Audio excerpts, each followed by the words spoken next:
give my vote.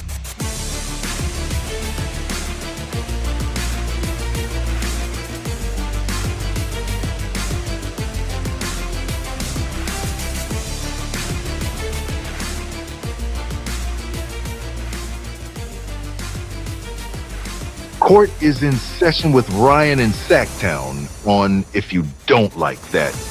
Now, Ryan in Sacktown. Oh, must be Rhino.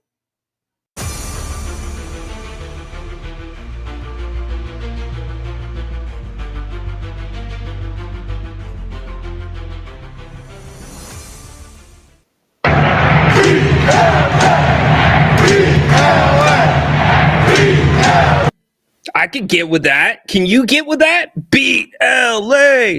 Beat LA. Y'all, this is the biggest stretch of Kings basketball this season. You've got 3 home games in 4 nights. You've got LeBron James, AD, and the Lakers in the G1C tonight. We've got updates on Domas. We've got updates on Keegan, Trey Lyles. Also, if you looked at the top of the show, if you looked at the image, our thumbnail, Coach Brown calling out De'Aaron Fox. I'm sure that's made its way to you now. We'll talk about it here in a little bit. The NBA, what's the fix? We have no idea. We'll get to that as well. LeBron opened himself up for some media availability as well earlier this morning. Talked a little bit about the state of the NBA. And we have another example. We're going to we're not going to only be in session with Court. We're going back to school on how to lose your credential. We'll talk about it all on the other side. I want to hear from all of you today. Let's get it. Court's in session right here on If You Don't Like That. Grant and Ryan break it down. It's Sacktown, we're the crown. Needs to be more aggressive on the offensive end, but this is the kind of Williams and Demon. Bucks, goodbye. Oh, if you don't like that, you don't like.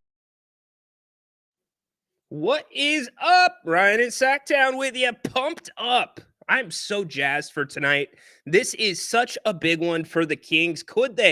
Will they possibly be healthy again? We'll talk about it here in a little bit. How's everybody doing today? Let me know what's going on. Again, want to hear from you. You can call the show on the OWL hotline. Yes, we're calling it the OWL hotline. OWL, I looked at the hotline before the show started today, and it's ringing.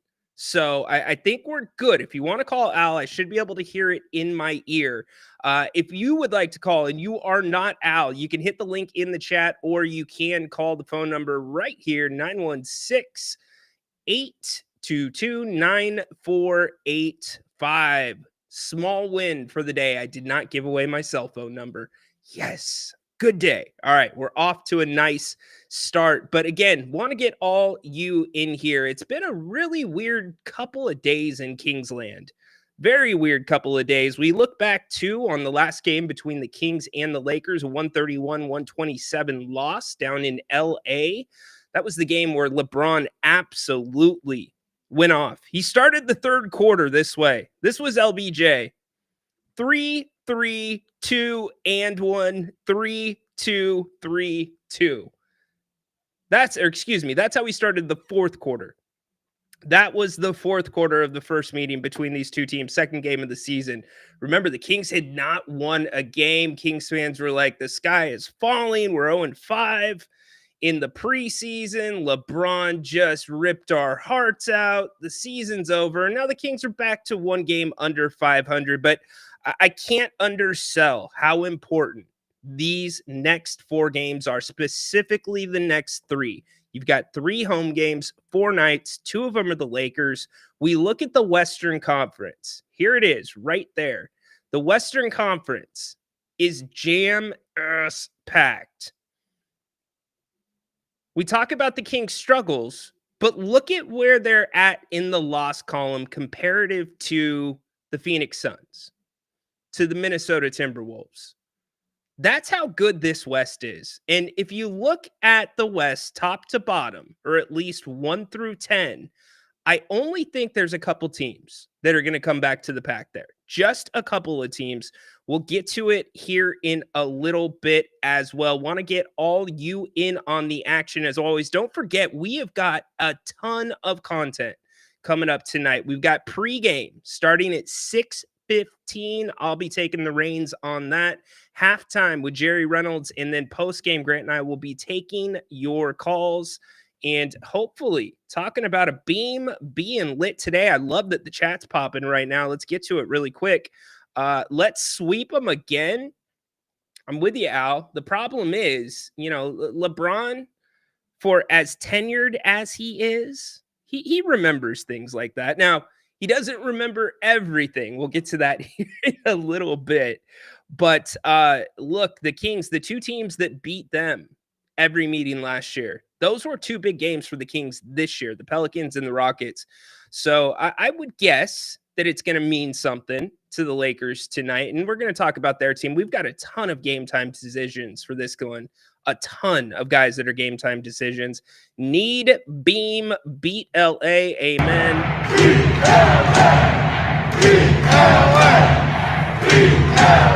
Finchy in the house. Let's do it, Al. There you go. Al's blushing like a schoolgirl because he has his own phone line. I love it. All right, we're going to kick it off this way because I love talking to this guy. Mr. Damn Moss. What's up, brother? How are you? What up, man? How you doing, Rhino? Great, dude. How are you doing? Not too bad. I didn't know they had 3 games in 4 nights, and it was like the game Saturdays at 3, Pacers at 3. So, that alone is going to be different. A little bit worrisome, right? Those 3 o'clock games don't work well for the Kings usually. And I heard you and Grant talk about this stretch things like 3 or 4 days ago, and you guys talked about you got worst cases, you have to split. You can't go down 0-2 versus the Lakers. And then you got a gritty Pacers team coming in who's not easy. They play fast. They shoot a lot of threes. And so, you're right, too. There's a lot of game time decisions tonight. LeBron, Sabonis. LeBron's playing. Yeah. I mean, LeBron's playing. Yeah, he's going to play. And I'll be trolling tonight. You're not Kobe. You're not Kobe. Because he's not Kobe. Hold on, let me stop you really quick. Those that don't know, when he says he'll be trolling, he will literally be trolling. Troll. Yeah. Moss went to Memphis. He was courtside yelling at Ja while Ja's warming up. Where's your 3-pointer? Where's your J, Ja? So I believe it. Love it. Yeah, but I won't keep you long. Disappointing loss versus Denver. I enjoyed you and Grant's post-game show. The Kings got to do a better job, man, at playing defense without fouling. You saw Mike Brown's reaction. I forget who it was. I think it was Alex Len who picked up 2 quick fouls in the beginning of the 4th quarter. And that plays a role in your defensive prowess. You can't be as aggressive. And Denver was in the penalty early in that quarter, if I'm not mistaken. And so, that plays how you can defend some of these teams. And dealing with AD and LeBron, who plays downhill, you got to keep your hands in your pocket to a certain degree. But we'll see. We'll see. Freaking on. The Lakers are 4th in the NBA in free throw attempts and 4th in free throw percentage. Well said. Yeah, so that's going to be a major key, but they got to just finish games out, Rhino. I mean, come on, and now you said something that caught my eye too, and I think people look past this. It's not like sometimes they don't get good offense. They just miss shots, right? They just miss shots that they normally make, right? Bunnies, 15-foot jump shots. DeMar missed some shots he normally makes, and so that's all it is, So it's a make or miss league, but this stretch coming up and I talked about the last time I was on your show, it can go left or right, up or down, whatever. Right. And so they got to start banking in some of these wins, I don't care how you win, just win, because that Western Conference it's jam-packed. You saw 2 through 10, 9 losses, 10 losses, 11 losses. So one bad stretch can put you from 10th or one good stretch can leapfrog you to the 4th or 5th seed. Let me close with this last point. They got to play fast tonight. The Lakers are a older team. They got to play fast. You got to get LeBron and AD, zooming up and down that court. The Kings have the guys to do it. You've been pretty consistent about Monk being in the starting lineup, and when it's done for the offense, some would say, well, it's had an impact on their bench scoring and the punch off the bench.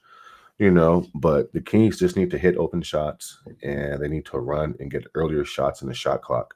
If they can do that, then I think they'll be in good graces. And, listen, Sabonis has played AD well. He's played Yeah. him well. Yep. So I don't think it's it's an intimidation thing. I think Sabonis is I thought he played Joker well. You know what I'm saying? I mean, so we'll see. I'm looking forward to it, man. I'm gonna go down there early with some friends. We're going to Tom's Watch Bar, have a few Oh, drinks, nice. There you and go. then walk over a little bit early and then check it out. And so yeah, I'll be in there, man, trolling like I always do. I love The it. fans hate me, so we'll see, Dude, man. But are you sure you just don't want to do the rest of the show for me? Because like you got it, man. You got it. pace is like the key tonight. The Lakers don't Yeah, want to get up and down. absolutely, man. Well Yeah. done, dude. Yeah, I Love it. appreciate it, man. Yeah, so real quick. Tonight will probably be the only night that I'm actually a Kings fan because I'm going against the Lakers. I don't like the Lakers. I don't like LeBron James. So, so I'll be in there. I'll be trolling him though, that LeBron guy, that fake goat. But I'll be going for the Kings to win the game tonight. For the Why record. do you so what's your beef with LeBron? I'm with you that he's not Kobe, but you Yeah. say fake goat. What give me it in a nutshell. Career's been manufactured. Too many failures. 2007, his individual game. Playing below standard while you lost. The Spurs were good, but they were unbeatable. 2011, that alone takes him out the conversation. You can't be considered great at nothing or the GOAT at nothing when you have that type of outing for not for a game, but for a series versus that Dallas Mavericks team, and you just quit. And your teammate Eddie House went on first things first or undisputed and said you quit. So that alone, and then 2014, you get beat by a record margin. I mean, come on. You pick your teams and you still lose. I mean, 2017, you got Kevin Love and Kyrie. Yeah, KD, Steph, and Clay, but James Harden took that team 7 games, and you only got 1 game. And then after Kyrie hits the biggest shots, right? And Kyrie's your running mate, you get all the credit. You want to trade that guy, and then you self-proclaim you're the GOAT. Come on, man. Listen, I can do this all day long. I hear you. But I'm not going to. But yeah, he just irks the crap out of me. So yeah, it's cool.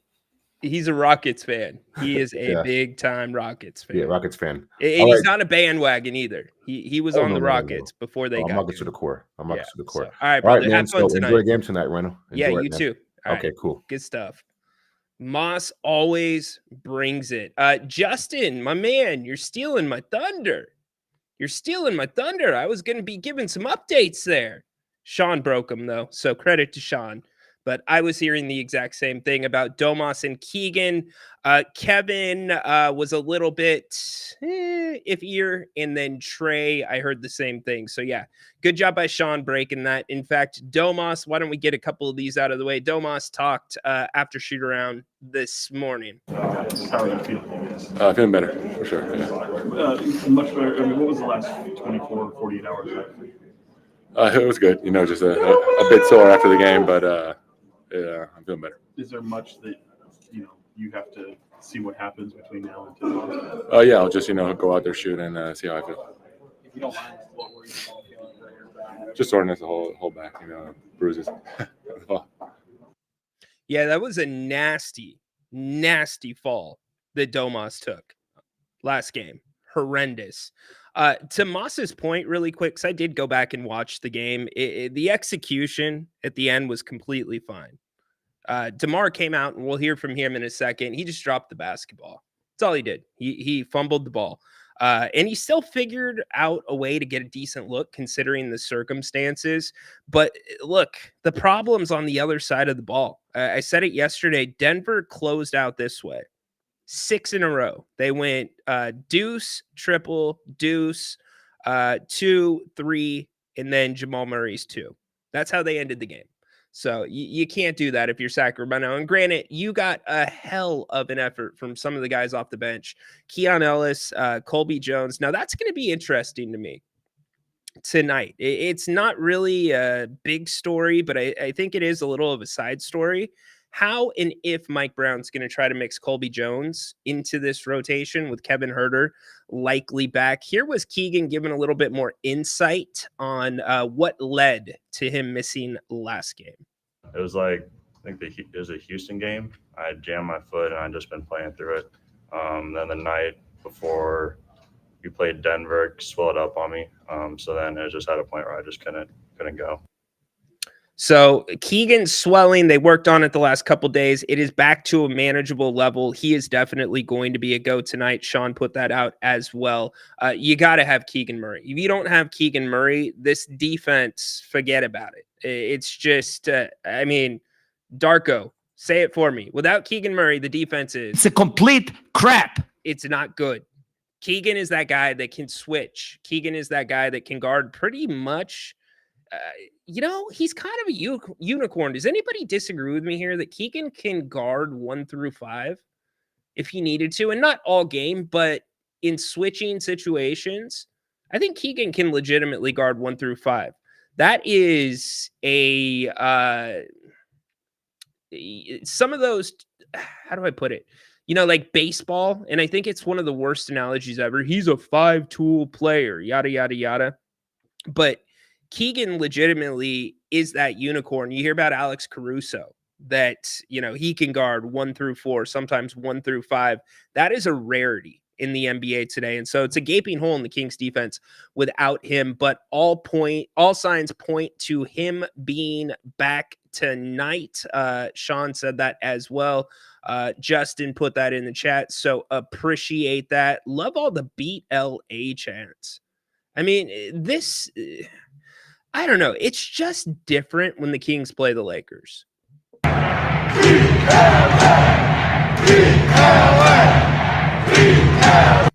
It just hits different. It takes you back. It's like, everybody says like food can tell you somebody's story, right? You can give your story on a plate. It's a way to share feelings. This game, even though the rivalry has not been that great over the last 10, 15 years, whenever this team rolls into town, it just has that feeling. It takes you back to 2000 when we got bounced out of the playoffs. And you see this natural progression. The Kings trade Jason Williams. They get Mike Bibby, right? And now this team's getting better. All right, there's something special here. You've got the first edition of the bobbleheads, right? And then you get to the Western Conference Finals, and that series was what it was. I can tell you, I was in my house. If I wasn't at the games, I was turning the bobbleheads if the Kings were on a bad run. You've got the kiss where the fan kisses Bobby Jackson on the head, and it's nostalgia. Now, there's pain there, too. There's definite pain. I don't care if this team wins a championship. That is one this city will never get over. Even when we do win a championship, it's going to be we should have had 2. You talk to anybody that was around that team back in the day. Hell, you talk to Grant. You talk to Jerry. If you ask them, I remember one of the first times Grant and I, we were doing a show together. And Al, you'll probably remember this. I just asked Grant, I'm like, Grant, what would it have meant for you to get a ring? And Grant's a TV guy, right? Grant, what would it have meant for you to get a ring? And it was like the deepest, slowest pause, the thought, you could tell it was everything. And I think that's pretty much what he said, everything. Same question to Jerry Reynolds. Jerry gets pissed. Jerry gets really pissed. He thinks he should have had a ring, and he should have. But what I'm saying is just everything encapsulated. If you have been a Kings fan for a long time, anytime you see that Lakers logo come up and it's a game here in Sacramento, it's different. It just is. Now, LA might not feel the same, but for us, it is much different. Very, very different. Let's see. Wow. Okay. Al. Big wow, huh? By the way, remember, you can call the show using the link if you'd like to get up in here. Also, you can call 916-822-9485. Yes, successfully did not give out my number again. All right, let's get to yesterday after practice, because I think there's a bigger conversation to have about some of this stuff. Mike Brown has been harping on the details until this team follows the game plan, until we can do it for as close as 48 minutes. We're not going to be where we want to get. It's what we've heard after almost every single game. Now, a lot of people criticize Mike Brown for not being a little bit more tough on the guys, not calling guys out. He's more of a player's coach, which is fine. I think in this day and age in the NBA, that's probably closer to what works. Now, the exception to the rule is like Mr. Moss's coach, Emu. He freaking is an authoritarian. Uh-oh, the owl hotline. He's breaking up my thought. Let's go to him. Al, welcome in today, buddy. Hey, we finally connected, huh? The old guy figured it out. Yeah, the Al hotline is up and running. I know. What's up, buddy? Funny. You know, well, me and my family moved here in '89, and you know, I've been a long time. You know, I like the three sports. I don't know hockey, but grew up in the Bay Area, and it was Rick Barry and Al Addles and their Golden State Warriors back then. But then we moved here, and I followed a lot of sports like NFL, MLB, A's, and Giants. And when I moved here, I was like, geez, the Sacramento Kings fans. I was just, of all the sports I watched, it is such a passionate fan base, and they know their basketball. Damn right. And I was just looking at I've seen every kind of fan base there is, you know, in NFL, and claiming to be smart fans, but the Kings fans just were off the charts. I still, to this day, I'm just amazed at their passion. And the 2002, the 7-game, you know, the Lakers, nobody remembers who they played in the finals that year, because the whole next 2 weeks in the finals, all the Lakers, Shaq, and then we're talking about was the Kings. They couldn't get the Kings out of their mind. Right. A lot of people, hey, who did the Lakers beat in the 2002 finals? They probably say the Kings. Yeah, it was the New Jersey Nets. You remember that? Yep. It was the Nets. Yeah, Jason Kidd's Nets, and they took them in 5. Yeah. Dude, Al, I remember so we had a friend. He was a friend of a friend. He worked at the Arco Arena box office. And I somehow got introduced to this dude, and he became the plug for the playoff tickets if we wanted to get in. And he had NBA Finals Game 1 standing room tickets ready for us. Had the Kings won Game 7. And I'm like, oh, anyways, go ahead. I just everybody replays it, and some folks say, hey, we'll move on with it. But I'm a diehard, you know, football is my thing, but being a diehard, it's in my blood, you know. And when you're a diehard and you follow your team religiously, like Kings fans do.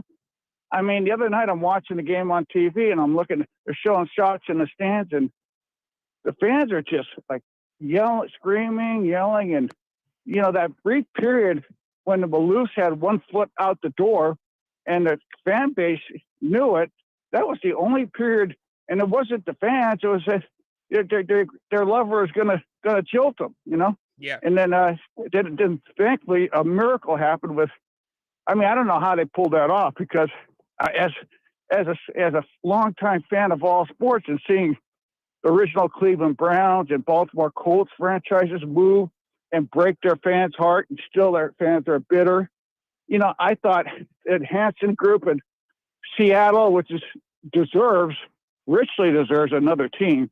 I mean, their fans got really screwed by when that guy picked them up and moved them to OKC. That's a city that deserves. But you know, I thought they were gone. That was the greatest. That was the most impossible thing. One of the few most impossible things I've seen in anything related to sports was the Kings somehow staying. And I firmly believe, I know it's been talked a lot. Kevin Johnson, the mayor, was, but you know, and the grassroots movements with, you know, Grant and and Carmichael Dave and the fans. But you know what? David Stern. Amen. You know, David Stern.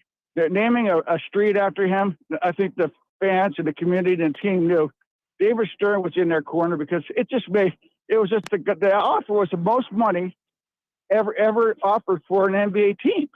And then not only that, but you got a passionate NBA city or a sports city like Seattle. You know, you've seen the 12th man. Oh, yeah. And they love their Supersonics with the Rain Man and Detlef Shrimp. And, man, so that was just incredible if they stayed. But, yeah, those are some memories. But, you know, the L.A., Bay Area, Northern Cal and Southern Cal, man. You know, I've seen it. My brother lives in SoCal now. We grew up in the Bay Area. It's just, and you're right. I've often said L.A. doesn't really carry the same passion as the Northern California fans do, because you know the Niners 5 Super Bowls, and every time I go see the Rams play and they beat LA, you know, no matter how many times they beat us, they still are passionate. They want to beat us more, you know. Yeah. I think it's that arrogance why people don't like LA fan. It's because they don't really care, and I guess maybe I'll separate Dodger fan a little bit, because I do know some hardcore Dodger fans that, you know, are legit around that team. And I do know a hardcore Lakers fan, my buddy Matt. But V will kill me if I don't mention V in the fee. He's been on this channel before. He's a big Lakers fan. But the majority of them, it's like casual. They expect to win, but then they also don't have that, you know, dry, you know, they don't care like the bandwagon. It's the bandwagon 100%. thing, you know. And you can argue. I've always said certain teams are brands. That's my take. Like Raiders fans, you know, they like to put the gear on. They like to wear the silver and black and the black hole and, you know, the bad boy image. But if you talk to, you know, a lot of them, they wouldn't know Lester Hayes from Lester Holt. You know what I mean? You know what I'm saying? Yes, I do. That's a great one. Great line, Al. You know, and I just want to say, you know, your team and my team, it's going to go down, but regardless what happens this weekend, the Rams have every team, the Cardinals, Rams, and Seahawks, they have to win out. I mean, the Rams win or lose against the Jets, they still got to beat the Cardinals and beat the Seahawks, you know? So how's Gino, by the way? What's his status? Is he okay?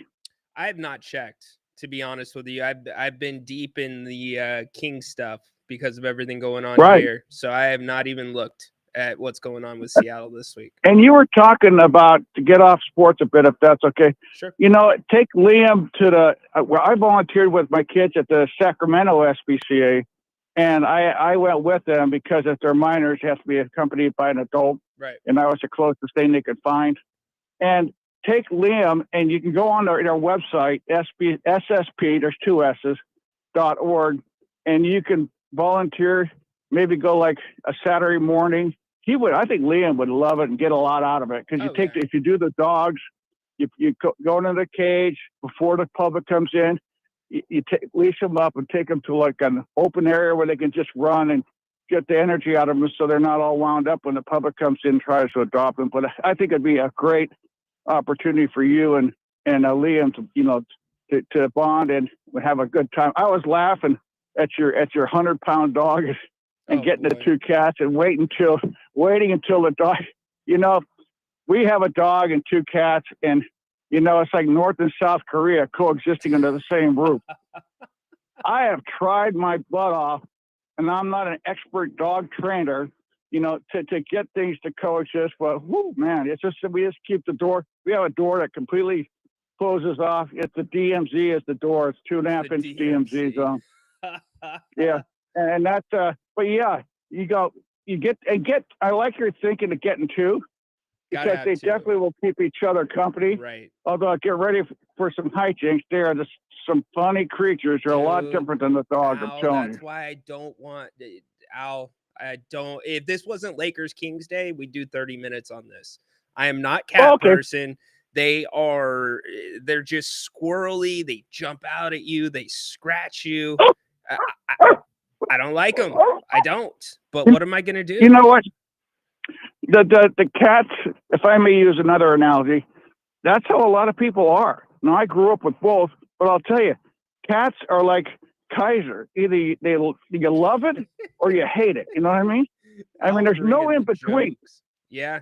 I know. I'm bringing the analogies here. Oh, geez, off on a tangent, but hey, it's great to finally get hooked up with you. I appreciate all the efforts with the extra phone line and always listening. So I just want to say a little bit about the volunteering and and Liam could be there. Even the small animals, they got like rabbits and other kind of animals, and he would have so much fun. And just going in there and helping out.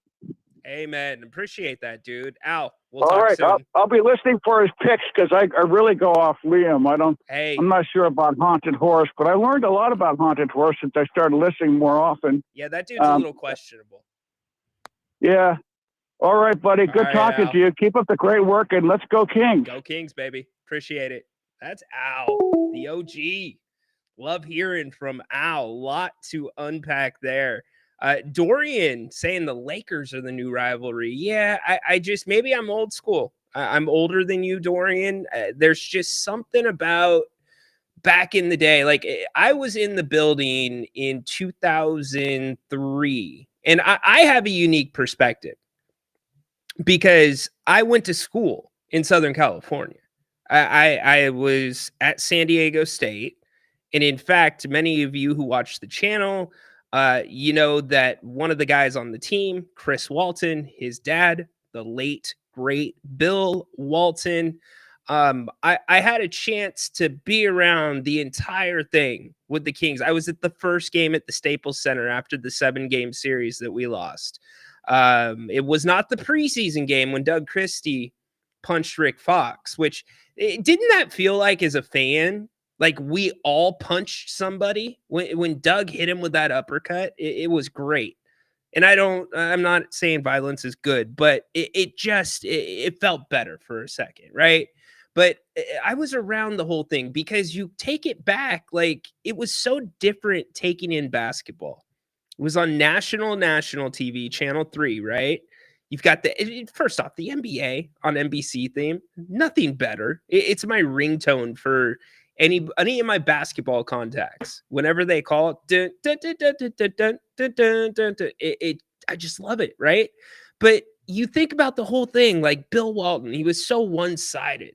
He was so LA and anti-Kings, or at least you thought that, right? He was the heel. And it was like David versus Goliath. And the support around this team, this city, it was just incredible. So, yeah, I don't know. I don't see the same thing with the Lakers or with the Warriors, but the Warriors, their fans, oh my gosh, don't even start me with Warrior fan. Don't do it. Let's see. Taco Star, like the beam. Yes, indeed. That beam has not been used enough. Cats are like Kaiser. You either love them or you hate them. I gotta acknowledge that. Acknowledge me. He had some really good one-liners in that call. Beat LA and Cats. Yeah, it's a damn split right down the middle. Now, Gordo at this point, with his age, because he's 10, he's the last of the bloodline. Acknowledge me. He is a bloodline. My brother's in-law, they had the mom and dad and they breeded them together. Now that entire line's gone except Gordo, but Gordo is getting lazier by the day, chiller by the day. So we might be able to sneak a couple of cats in here, although not looking forward to it. Taco, 2003 was the heartbreak season. C-Web goes down. Yeah, that was rough. That was rough when he went down in Dallas. Never forget that. Crumbled. And then Grant always talks about the return of C-Web the following year and how that actually hurt the Kings. That's an interesting story. So getting back to tonight with the Kings and the Lakers, let's get some audio in here. In fact, I've got a new feature for you. We're going to look at the guys talking to us. We're not going to and I promise the show won't crash this time. I did it a different way. But here was Trey Lyles. Now, Trey experienced some soreness this morning, so he is still questionable for a return tonight. But here's Trey yesterday. Yeah, I mean, I feel more than ready to go out there and compete tomorrow, and that's my goal. And hopefully, coaches and the staff will also agree with that. There you go. DeMar DeRozan talking about doing the little things. Something that I talked about, getting the stops. We talked at the top of the show about execution. Mr. Moss said the Kings executed well. They just didn't convert. And he's right. Again, 6 straight baskets to end the game for Denver. Kings couldn't get a stop. And all too often, when the Kings are getting stops, they're not always converting on the offensive end. And so that's where some of you had said, Coach Brown, you got to call a timeout. You got to break this up. You got to call a play. You got to do something. And I don't disagree. But then when the Kings play through it at times and they do convert, that's when the best runs come from this team. You saw one in the second quarter last game against Denver. 47 points in the second quarter. DeMar talking about getting stops. We missed a lot of easy shots at the end of last game. You know, we make 1 or 2 of those shots, you know, get even one stop, you know, we win that game. You know, we just got to tighten up and just play with more confidence late in the game and late in those moments when those shots come. What was your perspective on what happened? So, talking about the offensive execution as well. We're starting to get some calls. I love it. Justin, welcome in today. Hey, how you doing today? Good. What's up, Justin? Hey, a couple questions. First question, what do you think the Kings' problem is when it comes to losing close games? I know this year they've lost 9 by 5 points or less. Last season, they only lost 10. We were supposed to be the most clutch team in the league when you got Monk, you know, Fox, even Sabonis. And I mean, what do you think it is? And also, obviously, DeMar DeRozan, but what do you think it is that causes the teams to falter down the stretch? I mean, it's just not happening like we thought it would. They're trading baskets. It's the defensive end. Most times when the Kings are coming down the stretch, it's a defensive failure rather than an offensive failure in my eyes. Now, last game, DeMar fumbled the ball and probably would have won the game had he caught that clean, still got a decent look. But for me, it's completely on the defensive end because they're scoring. Their last 3 possessions, they scored. Problem was Denver scored on their last 6. Yeah, so obviously, I mean, with defense, it's a personnel issue. We've tried everything we can. We've You there, Justin? We lost Justin. We'll try to bring him back. A personnel issue to a degree. Yes, you don't have defenders that, I mean, Keegan Murray is a defender. Let's try to get Justin back really quick. Justin, okay, they're working all right. Yeah. Okay, so what do you think we have to do, like realistic trade-wise? What can we trade to get this team better? I know we can try to go around the edges with Herter, Lyles, throwing a pick. I mean, what do you think is a realistic solution we can do to save this season and also keep Fox engaged to sign the extension? It's the $1 million question. It is absolutely the $1 million question. I talked about it on Tuesday's show about the tradable assets. You've got what I call the side dishes. You've got Kevin Herter, you got Trey Lyles. Those are probably the 2 most desirable, but the main courses, those are the guys that would be making the salaries work. Nobody's going to go out and trade for Kevin Herter straight up. And what you're going to get in return for that is not going to make an impact on this team. Same thing for Trey Lyles. But you're looking at really 3 or 4 players that if the Kings were to make a major move, and now we're not talking about picks either, but if they were to make a major move, in my eyes, you've got Fox that's tradable. You have Keegan Murray that's tradable. You have Devin Carter that is tradable. Those are the 3 assets if the Kings were really trying to shake it up and mix it up. And in terms of retaining Fox, I have no idea. He's made it pretty clear, and everybody talks about the Supermax. I lean more towards the fact that he wants to win. And I know he said that in a podcast just a few days ago, but he was saying that all the way back to this last summer. And so when we talked about that Domas extension, Justin, on Tuesday, somebody said, well, that was to get Fox to stay. It's like, well, obviously that was not enough. That was not the target of it. Fox would have extended the contract. He's had 2 opportunities to do so since then. So I don't know. It's a great question. And I can tell you what Mike Brown did yesterday at practice. we'll see how that resonates with Fox. We're going to get to it in a second. What do you think the Kings should and can do? Justin's gone just like that. All right. Well, here's the other thing. What can they do since you're not there, Justin? I'm looking at a guy like a John Collins. Could you get a John Collins? Perfect fit. How about a Bobby Portis Jr.? Perfect fit. The problem is the Kings have to give up something to get something. I think we all saw last game. Keegan Murray, I don't think you're trading him. You're not. Because your defense is down the hole. Now, the moves on the peripheral, the moves around the edges, they've got to be offensive moves. They can't be defensive moves because there's not one guy that you are going to bring in to this team that is going to make them an over-the-top, better defensive team. And granted, with the Kings' defense right now, what are they sitting at? They're sitting at, let me pull up their defensive rating right now. I believe it was around 14. They're 14th right now in the league in defensive rating. Check this out. At home, their defensive rating is 23rd in the NBA. 23rd in the NBA at home. On the road, their defensive rating is 9th. Explain that. I can, actually, because I've done the deep dive into it. It's the three-pointers. And it's not the three-point percentage. Everybody points to the three-point percentage, and it is not good. Not saying it's good. The Kings are the second worst team in the NBA guarding the three ball. Second worst team. The problem is the attempts. They give up the third most attempts a game. So, Justin, back to your question, a personnel thing, I also think it's partially a scheme thing.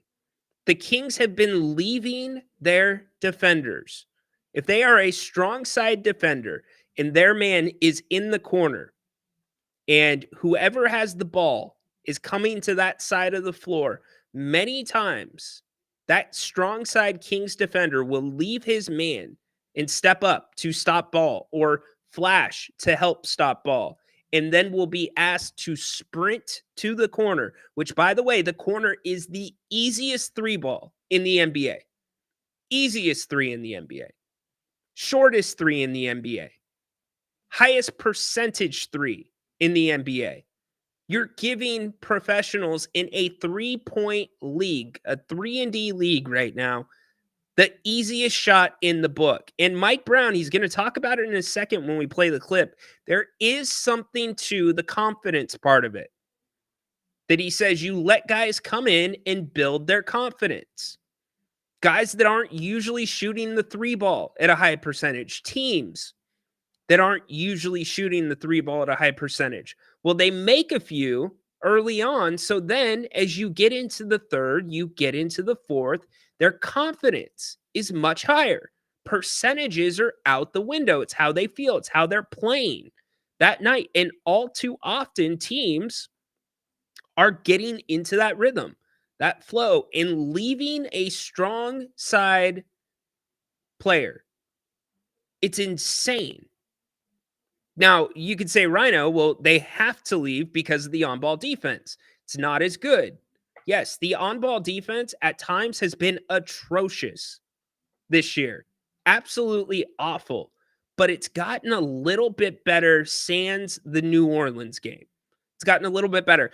I would argue the on-ball defense has not been bad enough to where you are asking a strong side defender to step up and leave their man open in the corner. Too many. So I go back to the three-point attempts. If you want to let teams shoot 37.7% from beyond the arc, so be it. You can't give up 39 of them. You can't give up 39 attempts. You can't. You've got to find a way to negate the attempts. You cut the attempts in half, you're going to see a much different defensive rating. And the defensive rating right now at 14th isn't terrible. They're middle of the league. But back to the overall point, and Corn Dog, I'm coming to you in a second. Dude, glad to see you're alive, by the way, Corn Dog. The overall point is this team is going to win with offense. They're not going to win with defense. Look at the numbers since Malik Monk entered the starting lineup. Through the damn roof. I've talked about him at length. I'm not going to go all the way through them, but if I go through the point totals for the Kings since Malik's been in the starting lineup, 129, 111, 141, 140, 110, and 111. Those are the, and 125, excuse me. Or no, excuse me, 120 and 125. So 125, 120, 110, 140, 141, 111, and 129. Those are the point totals since Malik Monk has entered the starting lineup. So it's got to be an offensive move. Somebody that's not a defensive liability, but it's got to be predominantly offense. John Collins is a perfect fit. Perfect fit for this team. We're going to get back to the chat here in a few minutes. I think the Fox conversation is extremely interesting, and we're going to hit that in a second after we talk to C-Dog, because Mike Brown called De'Aaron Fox out. Want to talk about that as well. But first, this dude, I have not heard from him in a minute. Corn Dog, you're alive. Oh, man, I finally got some time. What's up, man? What have you been up to? Oh, peak season, man. Peak season, Christmas? man. It's been, yeah. All right. Yeah, it's been hectic at the good old Costco. Good stuff. What do you want to talk about? Yeah, college football, Kings. There's a lot, man. But you know what? College football, it's right around the corner, the playoff. Starting right there Friday night, Indiana Bowl. Indiana Hoosiers go to South Bend to play Notre Dame. I'm loving it. I'm taking the Hoosiers. You're taking the Hoosiers. I'm taking Signetti. I am. I'm taking them. I look at that bracket right there, just for me. Just for you. Yeah, I know. I've seen a lot of people just pick the favorites. I'm like, this is college football, man. You cannot just pick the favorites. And I'm liking Indiana. I'm liking Tennessee. I think they're invading the horseshoe out there in Columbus. I'll take Penn State on SMU. And honestly, I might take Clemson over Texas. Wow. I didn't see that coming. Texas hasn't shown me anything this year offensively when they play a team that can actually match with their 5-star recruits. But can Clemson match with their 5-star recruits? I don't think they can. I think they're good enough to be able to. Okay. I think, and they've been there before. Again, Texas just found either got trounced by Georgia and then couldn't find ways to beat Georgia, even with a hobbled Carson Beck. Realistically, who can win the title? Realistically. Probably Oregon. Winner of Ohio State, Tennessee. And I think Penn State's going to kill SMU, and probably winner of Penn State, Boise State, actually. Those would probably be my 4. I would say because the Penn State, Boise State path's just easier. I think Boise's going to cause some problems for some teams. I do too. I do too. They like, play I physical. think the winner of that game may actually make the national title. We'll see. Oregon, they're the only team that hasn't lost, so I can't go against that. They're playing at the Rose Bowl. Not that far away. Maybe Tennessee has to travel or Ohio State has to travel while Oregon's resting the whole week. Yeah, I have no faith in Ohio State. They might have the most talent. I have no faith in Ohio State. And talent-wise, the only reason why I have a little bit is just their talent. They have great talent, but Ryan Day is just killing me, man. Dude, and he's scary to look at. He looks like a human doll. And then, and Chip Kelly, I don't know what the heck was that versus Michigan. I really just, what is this game plan? Why are you trying to match Michigan at the one way Michigan can beat you? Yeah. I hear you. Really quick, because I want to keep moving. Heisman Did you have a problem with Hunter winning, or do you think Genty should have won it? They both deserved it. Yeah. If I had a ballot, they would be 1 and 2 for me. I don't know who I'd put 1 or 2 at the moment, but they both deserved it. There's only one trophy to go around. I mean, the problem I have with it is just like the All-Star game, just like many of these awards, they're also quasi-team awards now. Like yeah, your team you has have to to have a be good doing, enough record, and I get that Colorado outperformed their record last year, but I don't I don't know. Colorado, you see, Colorado overachieved this year. Like they haven't beat a ranked team. Right. They really weren't competitive in the ranked team they played against with Kansas State, and they weren't competitive in the Nebraska game. Boise State and their one loss is to the number 1 Oregon, and they should have won. Besides some miracle special teams plays, they had Oregon closer to defeat than Ohio State or Penn State did. Yep. Like that, I get, it's the Mountain West or whatever, but really, if you're going to play that card that he's in a weaker conference, you also have to give him the benefit of the doubt that he has weaker teammates. Like, you know what I'm saying? Like, yeah, no, I hear you. Yeah, Najee Harris, Devontae Smith, and Mac Jones were like all finalists, and they all had each other. Like, you had 3 finalists on one team. The defense got to double him, got to worry about him.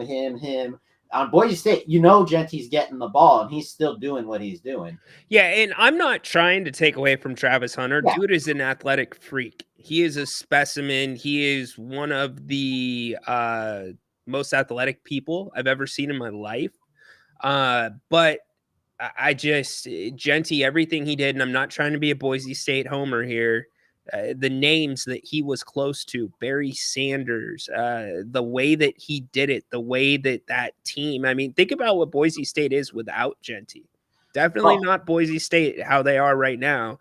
So I guess both are fine, but I felt like had that been voted on par with other years, that should have been Genty's award.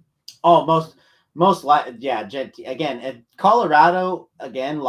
Maybe some of those miracle games like the Baylor game or whatever don't go their way, and they're like 7-5. I don't think Travis Hunter touches this award.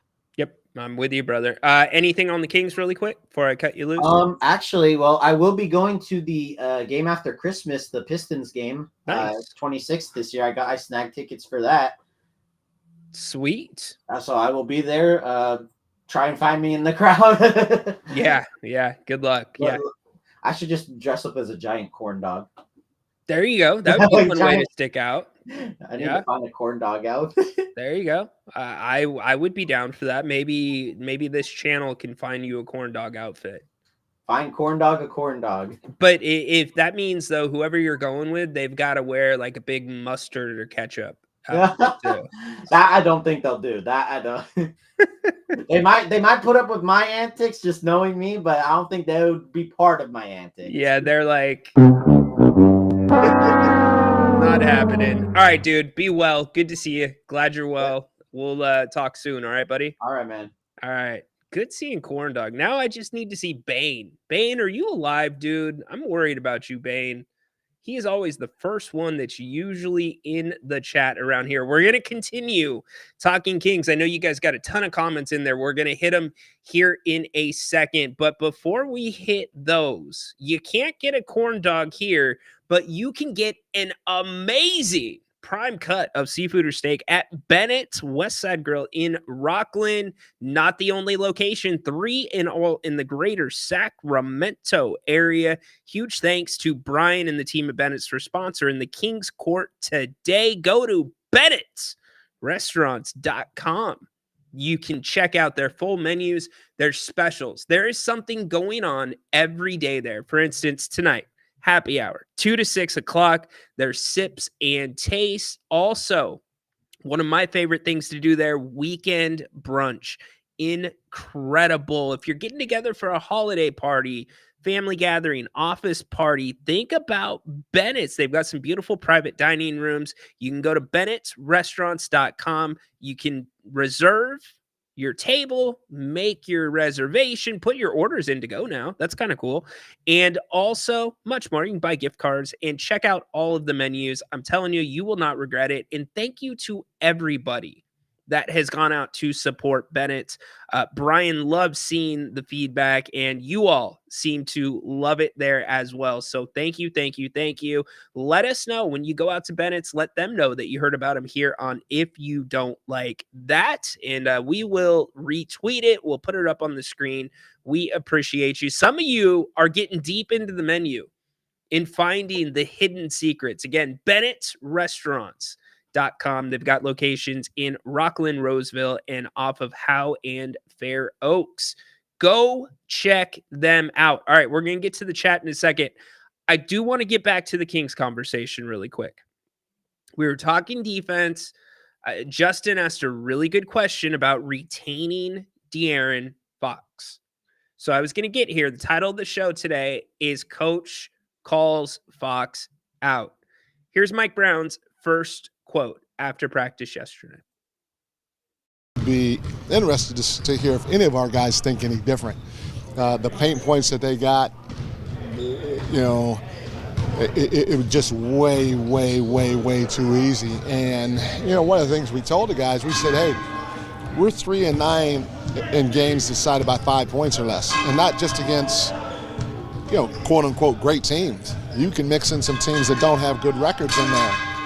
And, you know, for us to be 3-9 in those games when we have two of the most clutch guys on offense in the game, that means, A, we're not starting the game right, and teams that shouldn't be in the game with us at that point have confidence.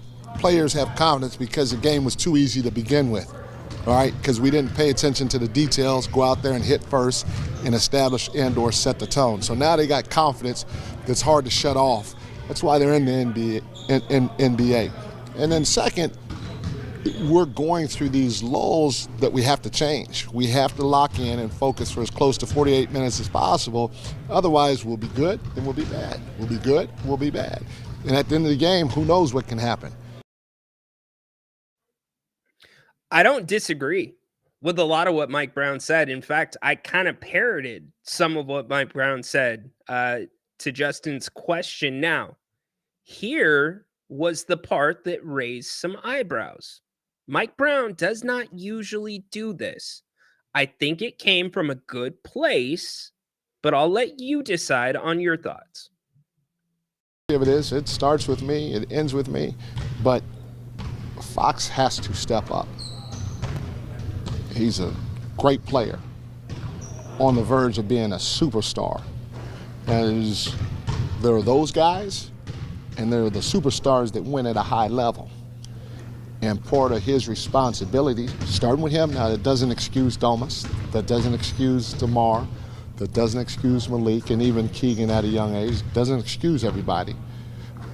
But you have a lot of responsibility if you're that guy, and he's that guy. And he can't be a part of not being locked in. And he for damn sure can't be a part of letting it go if we're not as a team. And so the pressure is on me, and the pressure is on him to go get it done. Speaking of, how about that? Now, I know he mentioned some other names there, but what stuck out to me the most, what jumped out, where my eyebrows went like that, was he can't be a part of that. Now, Mike followed it up with he can't let that, and I'm paraphrasing here, go on either, but he can't be a part of that. So that whole 60-second clip of Coach Brown talking about Foxy and becoming a superstar, to me, that's De'Aaron Fox is not paying attention to the details. De'Aaron Fox needs to be holding everybody else accountable when it comes to the details. That jumped off the page to me. That is very unlike Mike Brown. So how does De'Aaron Fox respond to that? It's going to be really interesting. I want to get back to the chat because you guys have been popping up in there, and I know there's a lot of comments about what we were talking about before and retaining Fox, etc. Let's see. Erzlau, wouldn't a Fox trade with all the players that could land in Sacramento be the best scenario for the Kings right now? Look, it's so hard because I have been, I'm not going to say hard on De'Aaron, but look, I think there's too many places around town that give you too much sugar and not enough salt to balance the palate. For a long time, last year, I was very critical of De'Aaron's three-point shooting. Now, the percentage was higher, but the attempts were hurting the team. And the reason the attempts were hurting the team is De'Aaron Fox is not using his best abilities when he's shooting a three. Everybody on the court can shoot a three. Not everybody else has the blow-by speed, the finishing touch that De'Aaron has around the rim. And on top of that, getting to the paint, getting fouled, what that does for the team as a whole is way more important than the extra point you get from the three ball. It's getting teams in the penalty. It's getting players in foul trouble. It's being able to set your defense. It's getting to the free throw line. The Kings' free throw attempts are up almost 18% this year. And a lot of that is DeMar DeRozan, but a ton of that is also De'Aaron Fox. De'Aaron Fox has played, in my opinion, since the text from Luke, since the one-on-one film session about touching the paint. And that was right before De'Aaron had his 60 and 49-point games. Since those games, for the most part, De'Aaron has been playing the best basketball of his career in Sacramento, in my opinion. I said the Fox formula. 3-point attempts need to be in line with assists for De'Aaron. When those two things happen, you are getting the best version of De'Aaron and you are getting the best version of the Kings. Now, a lot of that was before Malik Monk hit the starting lineup. So now, does my perspective change? A little bit. And I'm going to get in. This is all part of the answer to your question. It does change a little bit because the imbalance with the Kings roster is the fact that you have so few creators and you have so many finishers. There's only so many guys that can create their own shot on this roster. And in fact, there's not enough of them. The other imbalance is this team has never had a true point guard on it. This iteration of the Sacramento Kings has never had a true point guard on it.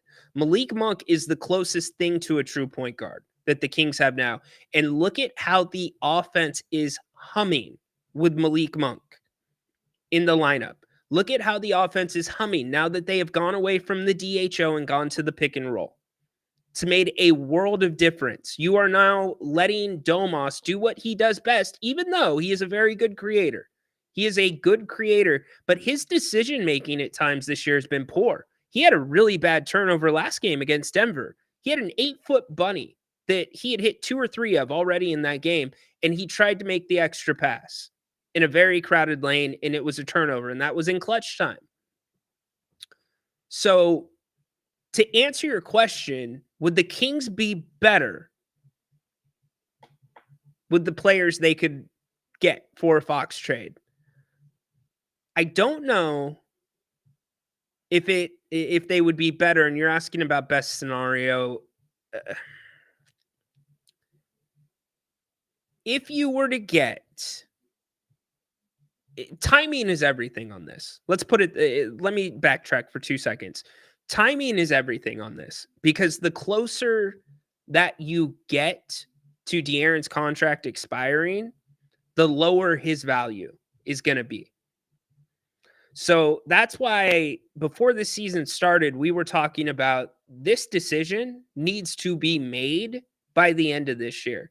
Now, if this team continues on a bad trajectory, that decision's coming quicker than later.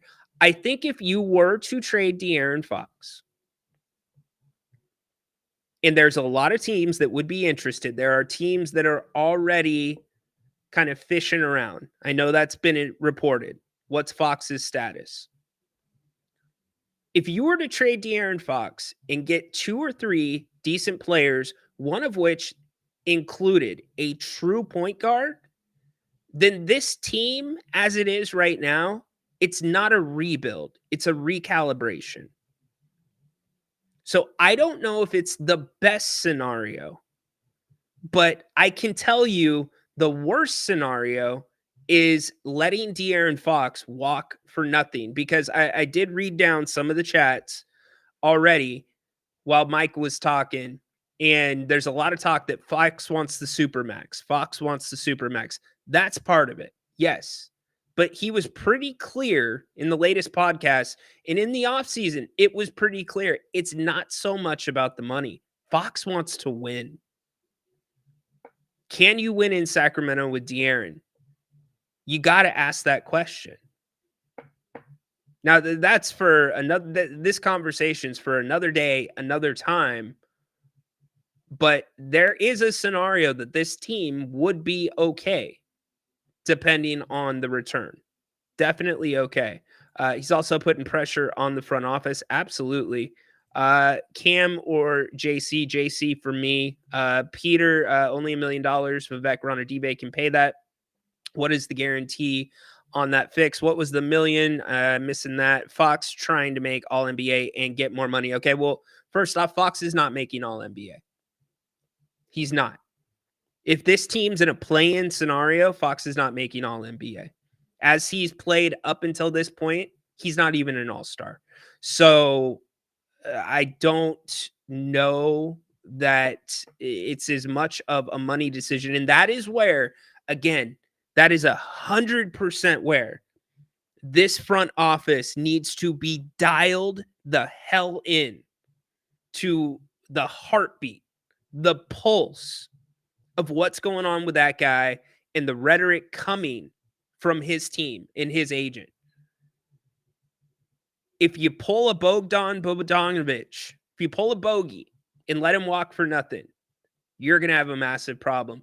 If you do a Malik Monk where you're confident he's going to re-sign, that's even a problem. So not necessarily look at Golden State. Yep, they got Schroeder. They're looking to make some bigger moves too. O'Brien, what's up? Yeah, but I'm like saying you don't necessarily have to give up something of equal value. Nets could have asked for more. You guys are talking about that trade. All good. Let's see as I work my way down the list. Appreciate all you. You can call the show as well. Talking about Caruso. That was 2 years. You guys are talking about Giddey. Fair enough. 9-point losses. So close. Brutal. Go Devils. Oh, Adam's in the house. Oh, Adam Uso is in the house. Acknowledge me.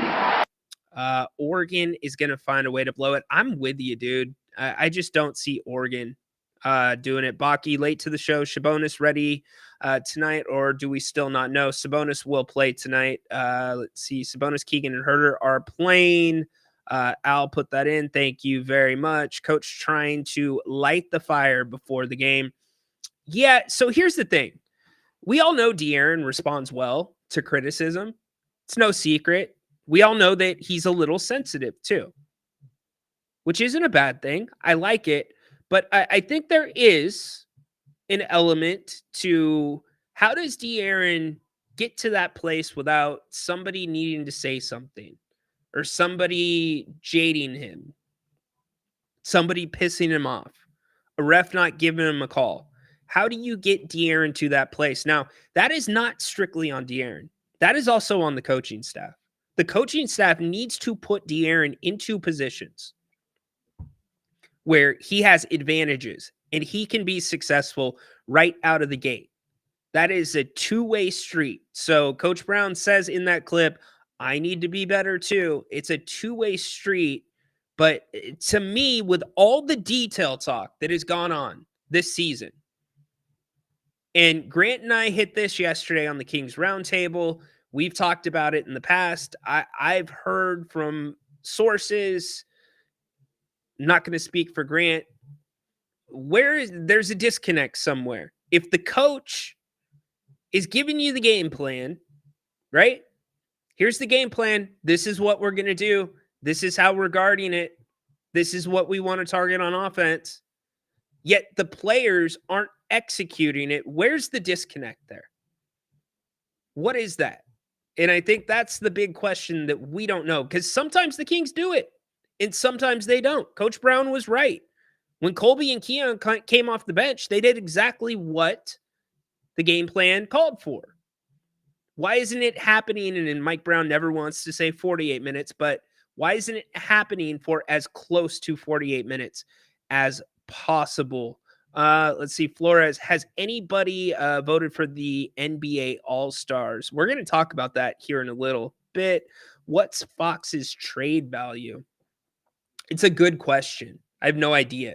In fact, that's kind of the big question right now around the NBA is who's going to be the first shoe to drop with this trade deadline, first major piece, because that piece is going to kind of set the market.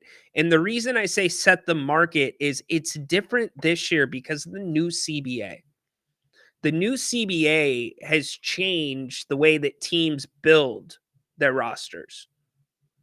So just like we saw this summer, best example I could give you, this summer for teams to offload salary to get out of the aprons, which are the penalties for being over the cap and into the luxury tax, it was a second round pick. So that's why the Kings had to give up a second round pick in addition to Davion and Sasha. And we saw that league wide. So I think the big question too is what is the value of a first round pick going to be? Because with this new CBA, having that set pay scale for 4 years and player development of a first round pick is so important. It's everything. And then it's obviously trying to re-sign, if that player works out, re-sign them after that first contract, because you can re-sign them without it hurting your cap number. So what is the value of picks going to be? It's going to be very interesting, but I would think Fox's value is fairly high. But remember, the closer we get to him and his contract expiring and him becoming a free agent, the less the value becomes. The value goes down because you have less time with De'Aaron Fox if you're the other team. Let's see. Who the heck will the season ticket holders go see if Fox leaves? Okay, I am not suggesting that De'Aaron Fox is leaving the Sacramento Kings. I'm answering questions. Look, the season ticket holders, don't get me wrong. You got to have a face of the franchise. You do. It's important. Fox is a great kid off the court. I love his approach. Great dad, stays out of trouble. But Kings fans have traditionally shown they're going to support regardless of if your face is DeMarcus Cousins, if your face is Jason Williams, if your face is Chris Webber, if your face is Mitch Richmond, et cetera, et cetera, et cetera. Kings fans will support. Malik Monk is no De'Aaron Fox, but Malik Monk is a big fan favorite around here. So you got to remember all of that stuff. Playoffs Chase saved Monty's job just like Purdy saved Kyle's. Johns, yeah, we'll see about that. And agree. Completely agree, Hang. And I don't know if that's what Mike Brown's trying to get out. Again, if you are just joining the show, this is what Mike Brown had to say after practice yesterday. Called out De'Aaron Fox. It starts with me, it ends with me, but Fox has to step up. He's a great player, on the verge of being a superstar. And there are those guys, and they're the superstars that win at a high level. And part of his responsibility, starting with him, now that doesn't excuse Domas, that doesn't excuse DeMar, that doesn't excuse Malik, and even Keegan at a young age, doesn't excuse everybody. But you have a lot of responsibility if you're that guy, and he's that guy. And he can't be a part of not being locked in. And he for damn sure can't be a part of letting it go if we're. That's pretty strong. Can't be a part of not being locked in, and can't be a part of letting it go as a team. No, you're good. You're good. I appreciate all the comments. It's ironic that this came out after Fox was on Green's podcast. Yeah, I wouldn't necessarily connect the two. Yeah, I don't disagree with that either. I don't disagree. Again, I don't have a problem with Mike Brown doing this. So many of us have said you need to call out your players once in a while. Got to do it. Just the timing. Very interesting. Fox needs to go to, even though he is nice, but we have Monk. Let's be real. Okay, yeah. See, again, we got to reshift the conversation. We have Fox and Monk. Foxy ain't going anywhere tonight. He ain't going anywhere tomorrow. Kings got a big one in front of them tonight. What you need is what Hang said. You need that De'Aaron Fox, the aggressive, the pissed off De'Aaron Fox right out of the gate. Now, I will say this to take up for De'Aaron Fox. Is it fair to De'Aaron Fox? Is it fair to De'Aaron Fox to be the one that gets pointed at when this team struggles? Because we see it all so often in the chat on the post-game shows. Kings have a bad game. Fox has a bad game. Kings suck. Trade Fox. Fox's fault. Yada, yada, yada. Right? And then Fox has a 60-point game. He's the best thing in the world. And I get that's part of being a fan, right? But the reality is, when you look at this Sacramento Kings franchise and you look at the composition of your team, you look at the marketing around the team, you look at it, it screams that this is De'Aaron Fox's team, right? You hear the story about Vivek.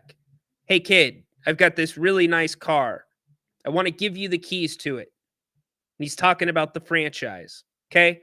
So the franchise, a lot of times in the media's eyes, in the fans' eyes, it's on De'Aaron Fox's shoulders.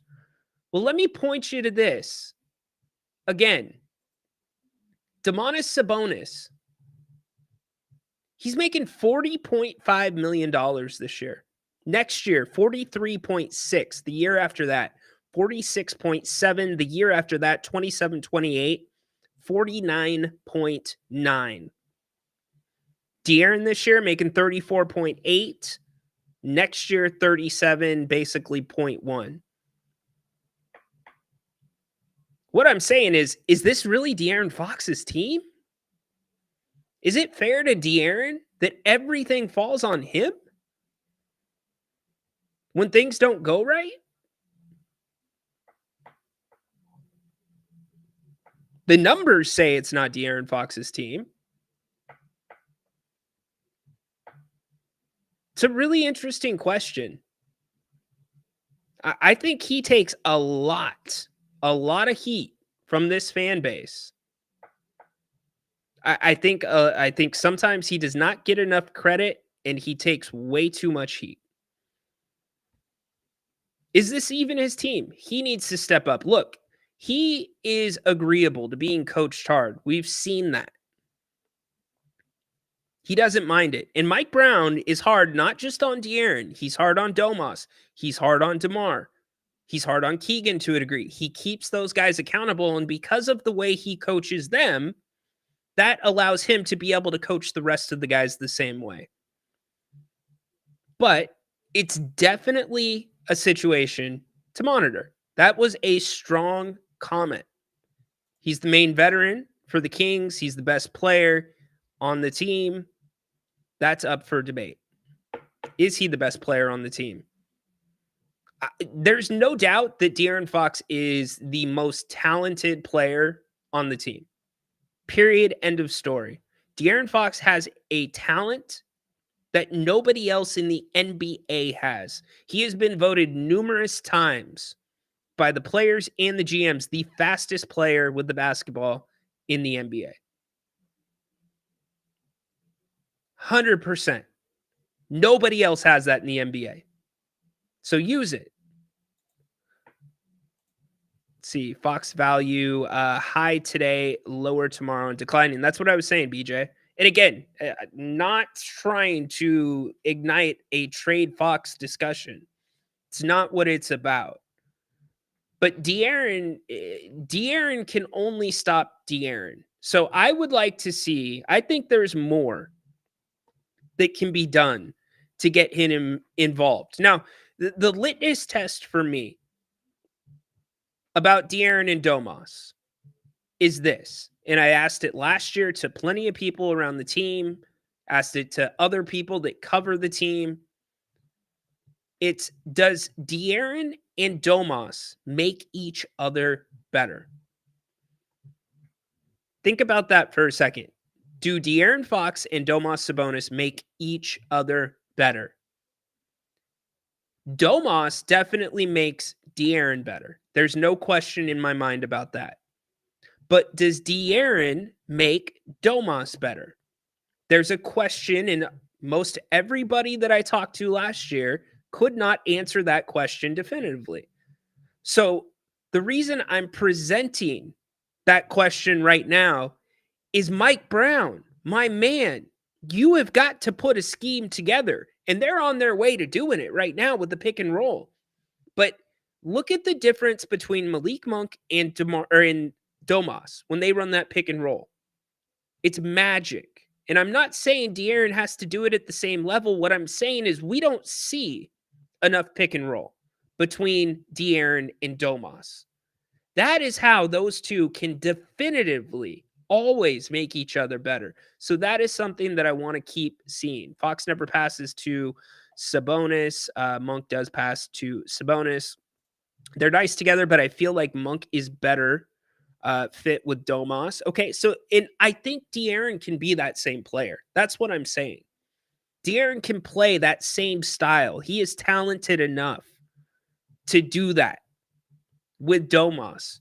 So to me, it's also incumbent on Coach Brown to work around that, work around your players' strengths. Hopping back in. Kings fans are ever forgiving. We still will give you a couple of years to develop. Fox honestly has had his time. He wants to go home as well. Interesting point. Grant's talked about some of that stuff. I'm not going to get into that. I don't know that he wants to be away from Sacramento. He loves Sacramento. But again, let's reshift the conversation. Yes, Monk and Domas are much more in sync together, but you have to remember Monk and Foxy are different players. I think the Kings are great. We just need a proper starting wing who can shoot. If Keegan was shooting well, we would be a top 5. Don't disagree. I do not disagree. I mean, the numbers point to that. Let's talk about it for a second. Look at where the Kings are at with all the struggles that the Kings have had. And credit to whoever in the postgame show put the comment in that the Kings were 3-9 in close games. Well done by you. They put that in last game. Mike touched on that as well. But for all of the things that we are talking about with the Kings and the struggles and how they can improve, look, they are still in striking distance. To me, I cannot trust that Phoenix is going to stay healthy. I think Phoenix comes back to the pack a little bit. I also think the Clippers come back to the pack. I think the Lakers come back to the pack. And I think the Warriors, depending on whether or not they do pull the trigger on a big move, they continue coming back to the pack. So for as congested as the Western Conference is, And as frustrating at times it's been to watch the Kings play basketball and lose close games, the Kings are still right in the thick of it. So I go back to tonight's game. This is an absolute fork in the road for this team. These 2 games against Los Angeles, and then the 2 games, Indiana and Detroit. Specifically the 2 games against LA tonight. They are, over the next 3 days, 4 days. They are massive games. To me, it's going to tell me which direction this team goes. It is. Is this team going to be competing for a playoff spot or a play-in spot? I truly believe the next 2 games will determine that, because when we look at the schedule coming up for this team, check this out. The schedule does not get any easier when it comes to playing at home. In fact, the schedule is brutal at home after this. Let me put this full screen for you. There we go. So here's the Kings schedule. You got 2 with LA tonight. You've got Indiana. You've got Detroit. We've talked about that. You are in LA on the 28th. You finish the series with the Lakers. And then you've got Dallas at home to end 2024. But past that, your next significant homestand, check this out. It is awful. I mean, it is absolutely brutal. Look at this. You're at home against Memphis on March 17th. You're at home against Cleveland, Chicago, Milwaukee, who's playing much better, Boston, and then Oklahoma City. That Boston-Oklahoma City game, that's a back-to-back. So for me, again, this is your last, quote unquote, because it's not easy. This is your last realistic stretch at home, in my opinion, to put some wins under your belt and also turn the direction of this season around. Get back over 500. Get off the teeter-totter. It's right now, and it begins with these 2 games against the Lakers. Massive games against the Lakers. In fact, LeBron, I want to talk a little bit about the NBA, and then we're going to get out of here. If you are just tuning in, Domas, Herter, and Keegan are all a go tonight, according to Sean Cunningham. So that is nice and good. Game time decisions, I am hearing LeBron is absolutely playing tonight, as well as Anthony Davis. Hood Schifino is out for the Lakers. Christian Wood is out. Jackson Hayes out. So their size will be not all there for them. The one of note, Trey Lyles, who was feeling better coming into today, had a little setback today at practice, or at shoot around, I should say, and he is experiencing some soreness, so he is now questionable for tonight's game. This was Trey yesterday saying that he expected to go. Yeah, I mean, I feel more than ready to go out there and compete tomorrow, and that's my goal, and hopefully coaches and the staff will also agree with that. So we'll see as we get closer to game time. So a lot has been made about the NBA All-Star format, the new All-Star format. Let's see, you guys are doing, I love the chat. Keep it coming, y'all. Really appreciate everybody that's here. Thank you so much. Don't forget, we are back with the pregame tonight at 6:15. Jerry Reynolds joins us at halftime, and then after the game, Grant and I will wrap up the night for you. A lot's been made about the new All-Star format. They're going to a 4-team tournament-style format, and you're going to have 4 teams of 8 guys. You're going to have 12 All-Stars from each conference, and that will constitute 3 of the teams. And then the winner of the Rising Stars game, that team will be placed into that 4-way tournament. Now, for me, this was a perfect opportunity, an absolute perfect opportunity to expand the All-Star rosters. No reason not to. You have snubs every single year. Also, you take 12 from each conference, when NBA rosters are bigger than 12? Why not expand to 15 from each conference and then take the MVP from each team in the Rising Stars game? And now you have your 4 teams of 8. Now, regardless of that tweak that I think they missed, I still hate the format. At this point, you might as well roll the All-Star game into All-Star Saturday night because it's not a game anymore. It's the All-Star games, right? Adam Silver went all out last year to make this thing watchable. Adam Silver has hated the pace, has hated the style of play in the NBA as of late. In fact, just look at how dejected Adam Silver was during the trophy presentation at last year's All-Star game.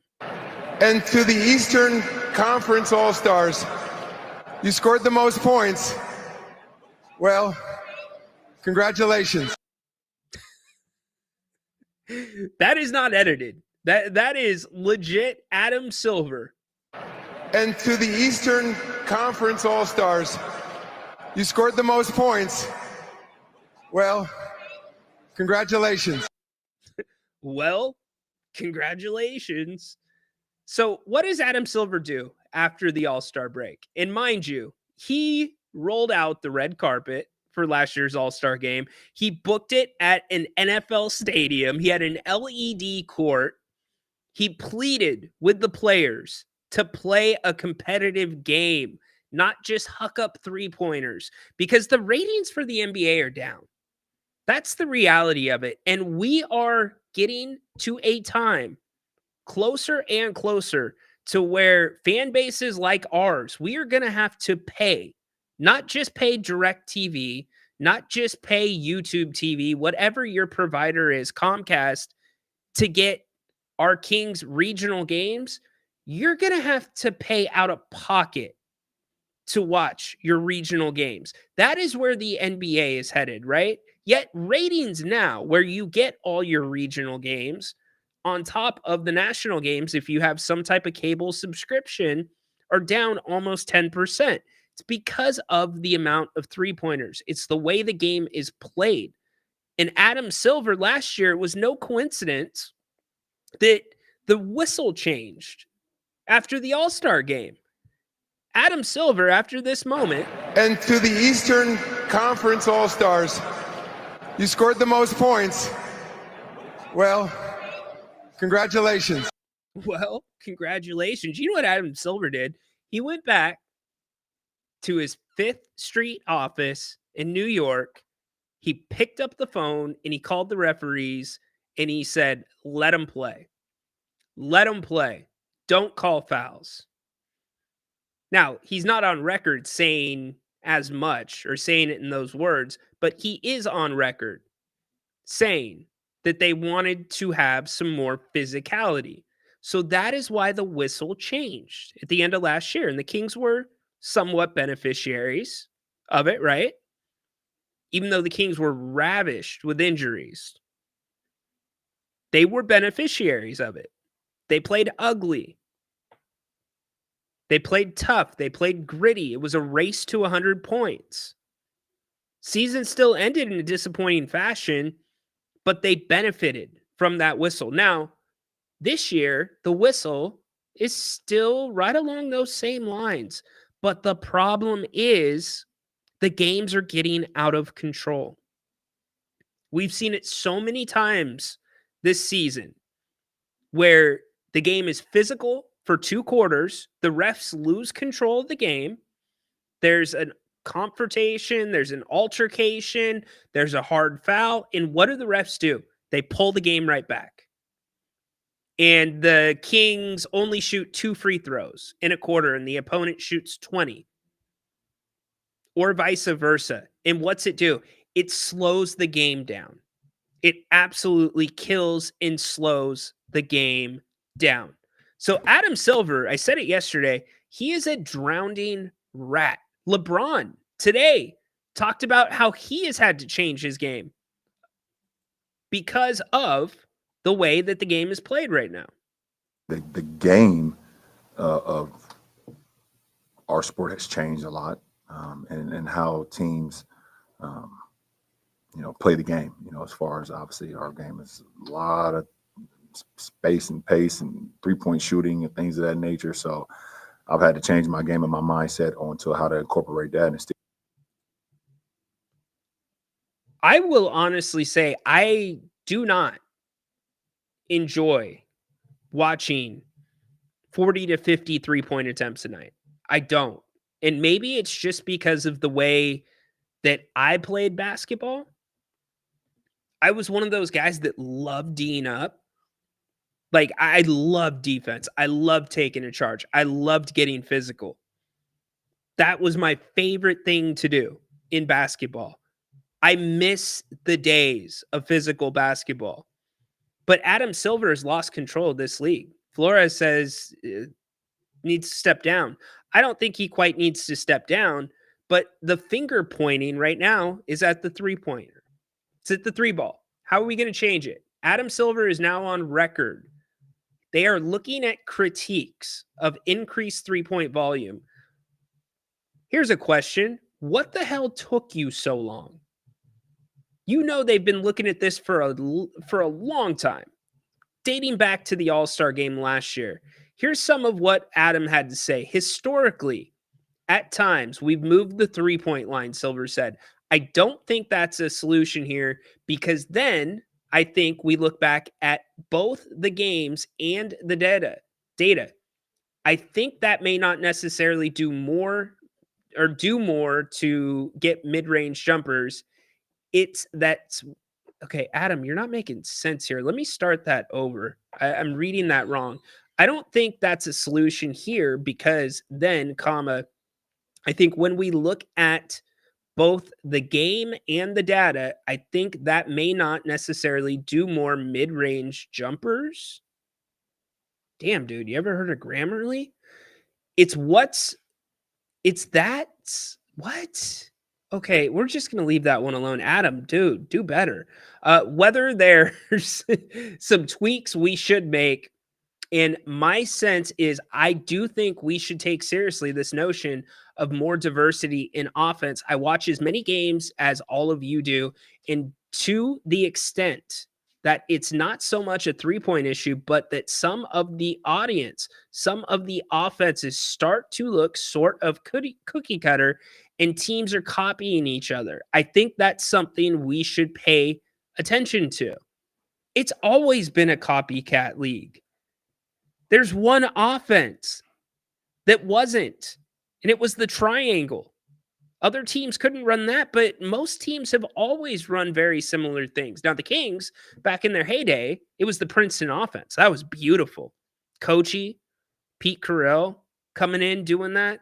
So what's your answer to this? I think Jerry Reynolds has the best answer. It's you take away the corner 3. You take away the corner 3. And how are you going to police what kind of offenses teams can run? And how are you going to police whether a team is copying another team's offense? Seems a little too complicated. Take away the corner 3. Period. End of story. Adam Silver needs 5 freaking minutes with Jerry Reynolds. And I think the problem's fixed. But if people aren't watching the game right now, or at least 10% less of people are watching the NBA game right now, what are they going to do when it's going to cost you and I $60 to get all of our Kings home games? Are you going to pay for it? I think most Kings fans will. But do you think Hawks fans are?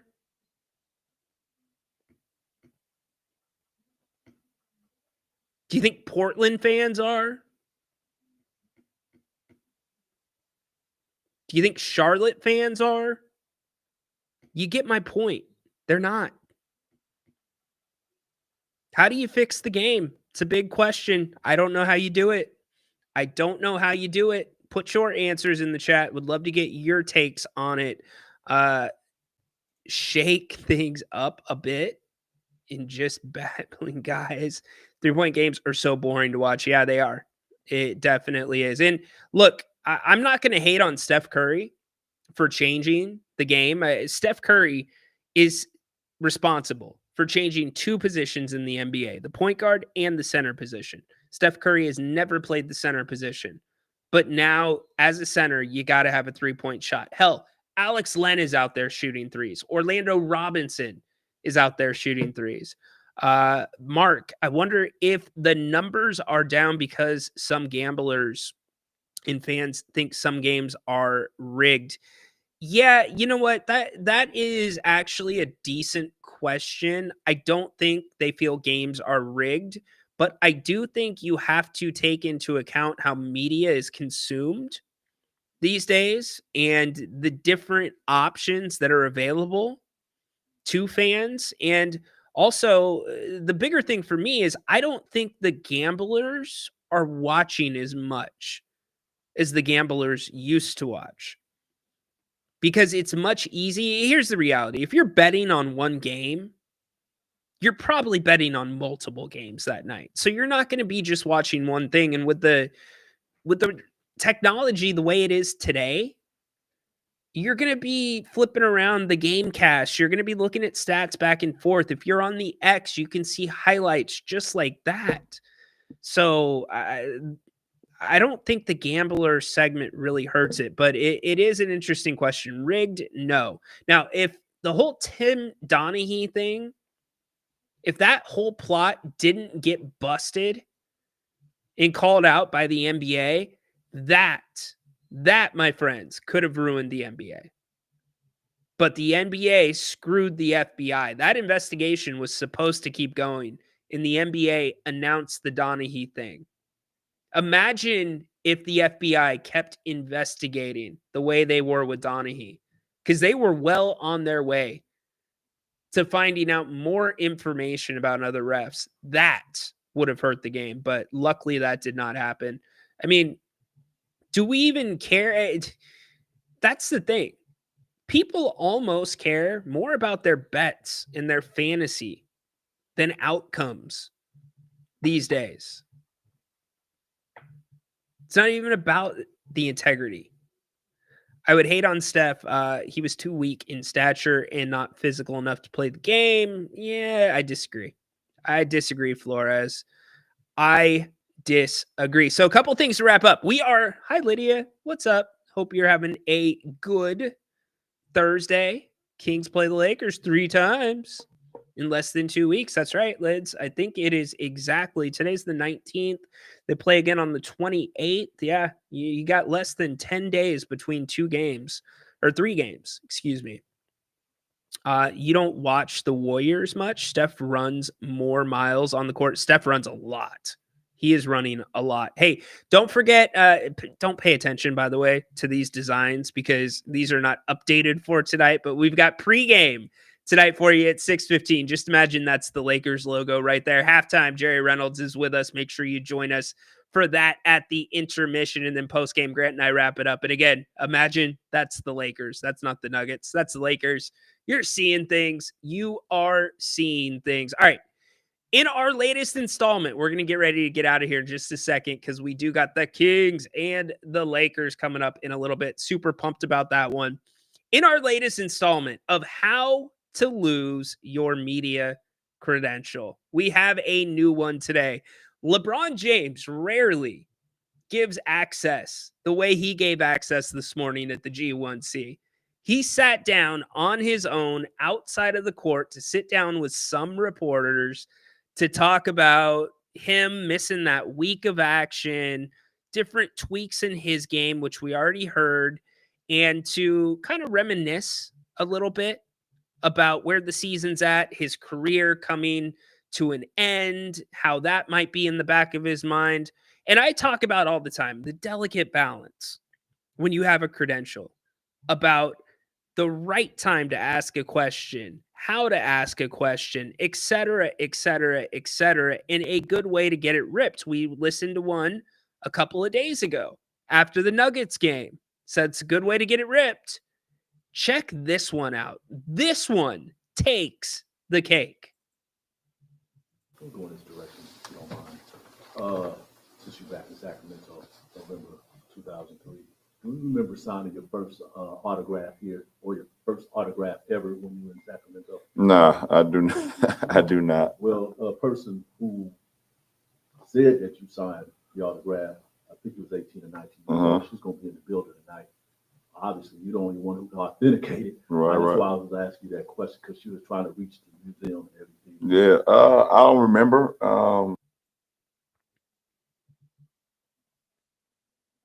Hold on. You have arguably one of the greatest players of all time sitting in front of you, or as Mr. Moss would call him, the fake goat. You have him sitting in front of you. You are in a small room, and I'm telling you, they are in one of the smaller hallways. There's like 5 reporters getting personal time with LeBron James. And you ask LeBron James if he remembers signing his first autograph in Sacramento.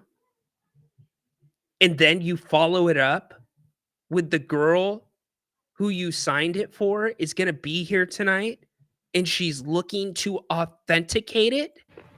Oh, idiot. Like, I didn't hear that right. Let's run that back. I don't think I heard that right. There's no way that you're treating LeBron James like a Beckett magazine. I'll go in this direction, if you don't mind. Since you're back in Sacramento, November 2003, do you remember signing your first autograph here, or your first autograph ever when you were in Sacramento? Nah, I do not.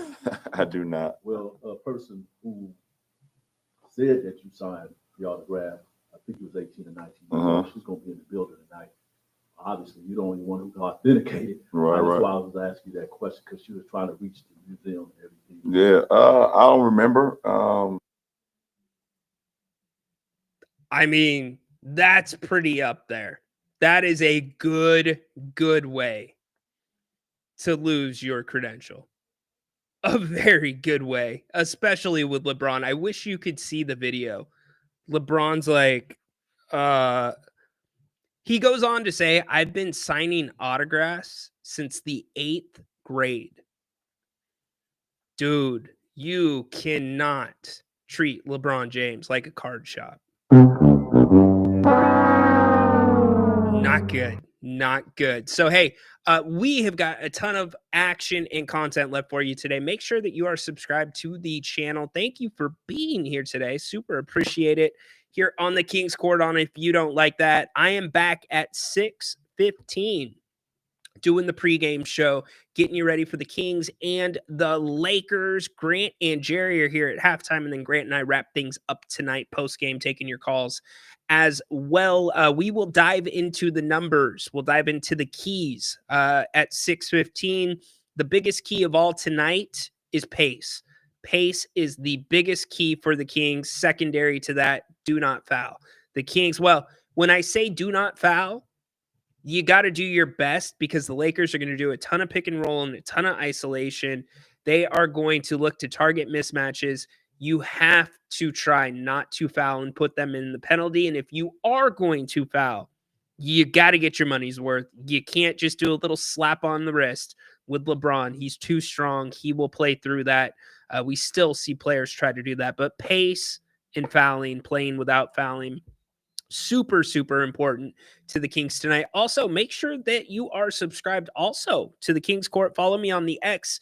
You can get to the link on Apple Podcasts, also Spotify and Amazon Podcasts. Get premium audio over there, Kings Insider Audio, which I don't charge for. So, and it's separate from this. So make sure you go check that out. I would greatly appreciate it. And thank you to everybody for being here. Looking forward to being back at 6:15 tonight. Big news is Domas, Keegan, and Kevin all in the lineup for Sacramento. Trey Lyles going to be a game time decision, listed as questionable. Had a setback this morning at shoot-around. So a lot to talk about. Appreciate all of you. Hang says Kings versus the Lakers and the refs tonight. Look, Hang, here's the deal. It's the Kings versus the Kings every night. It's the Kings versus the Kings. Can the Kings beat the Kings? And if the Kings can beat the Kings, then usually they also beat the team they're playing. That's what they got to do. Appreciate you, John, very much. Appreciate all of you. Have a great rest of the afternoon. We're back at 6:15, getting you ready for the Kings and the Lakers tonight. Go Kings! Light the damn beam. Stay the hell away from Levine. Court is dismissed.